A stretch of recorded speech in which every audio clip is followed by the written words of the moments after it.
ചട്ടിയിലേക്ക് കുറച്ച് എണ്ണയൊഴിച്ച് ഉലുവയിട്ട് പൊട്ടുമ്പോൾ തുടങ്ങും ആ പഴയ അടുക്കളയോർമ്മകൾ.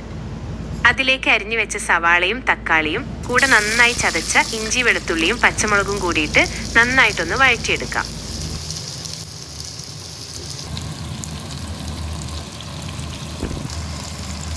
ഉള്ളി വാടി തക്കാളിയൊക്കെ നല്ലോണം ഉടഞ്ഞു വരണം.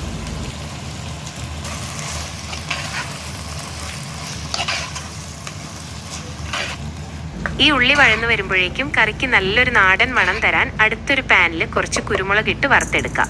പണ്ട് അമ്മമ്മമാർ പറയും, മീൻ കറിക്ക് ഈ കുരുമുളക് വറുത്ത് ചേർത്താലേ ആ ശരിക്കുമുള്ള രുചി കിട്ടൂവെന്ന്. അതങ്ങ് മാറ്റി വെച്ചിട്ട് അതേ പാനിലേക്ക് കുറച്ച് മഞ്ഞൾപ്പൊടിയും 2 വലിയ സ്പൂൺ മല്ലിപ്പൊടിയും 2 വലിയ സ്പൂൺ നല്ല എരിവുള്ള മുളക് പൊടിയും ഇട്ട് ചെറിയ തീയിൽ മൂപ്പിച്ചെടുക്കാം.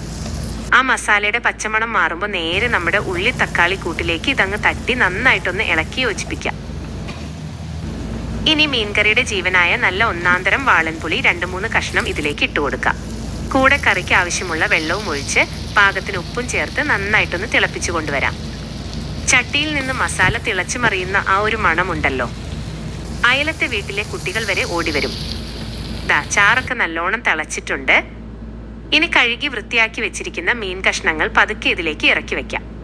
തീ കുറച്ച് മൂടി വെച്ച് വേവിക്കുമ്പോൾ ആ പുളിയും എരിവും ഒക്കെ മീനിലേക്ക് നല്ലോണം പിടിക്കും.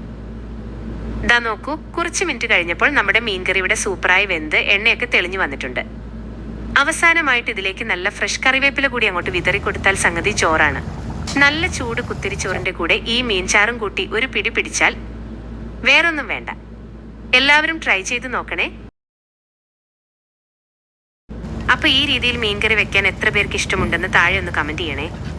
നമ്മുടെ ഈ നാടൻ അടുക്കളയിലെ വിഭവങ്ങൾ ഇനിയും കാണാൻ താല്പര്യമുണ്ടെങ്കിൽ ചാനൽ സബ്സ്ക്രൈബ് ചെയ്യാനും ഫോളോ ചെയ്യാനും മറക്കല്ലേ.